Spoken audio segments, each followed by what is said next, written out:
ஹஸ்தினாபுரத்தில் அம்பிகை, அம்பாலிகை மற்றும் அம்பிகையின் பணிப்பெண் இவங்க 3 பேருக்கும் வியாசரால் பிறந்த வாரிசுகள் மாவீரர்களாக பீஷ்மரால் வளர்க்கப்படுறாங்க. மறுபுறம் இமயமலைக்கு போன அம்பை பாகவத நதிக்கரையில் தனது கால் கட்டை விரலை ஊனி நின்று 12 ஆண்டுகள் கடுமையாக தவம் செய்கிறாங்க. அந்த தவத்தால் முருகப்பெருமான் அம்பைக்கு காட்சி கொடுக்கறாங்க.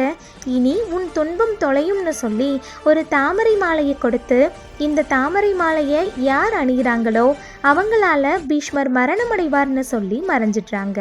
அம்பை பல நாட்டு மன்னர்கள்கிட்டையும் போய், இந்த தாமரை மாலையை நீங்கள் அணிஞ்சிங்க அப்படின்னா உங்களால் பீஷ்மரை கொல்ல முடியும், யார் பீஷ்மரை கொல்றாங்களோ அவங்களுக்கு நான் மனைவியாவேன்னு சொல்கிறாங்க. ஆனால் பீஷ்மரின் பேராற்றலுக்கு பயந்து யாருமே முன்வரலை. இப்படி பல ஆண்டுகள் போன பிறகும் அம்பை அவங்களுடைய முயற்சியை கைவிடவே இல்லை. ஒரு முறை அம்பை பாஞ்சால நாட்டு அரசன் துருவதனை சந்தித்து என்னோட துயரத்தை நீக்குமாறு கேட்குறாங்க.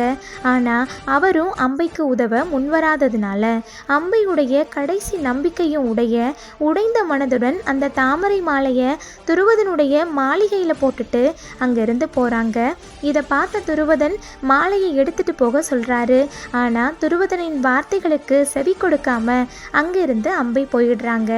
துருவதன் அந்த தாமரை மாலையை எடுத்து பாதுகாத்து வராரு.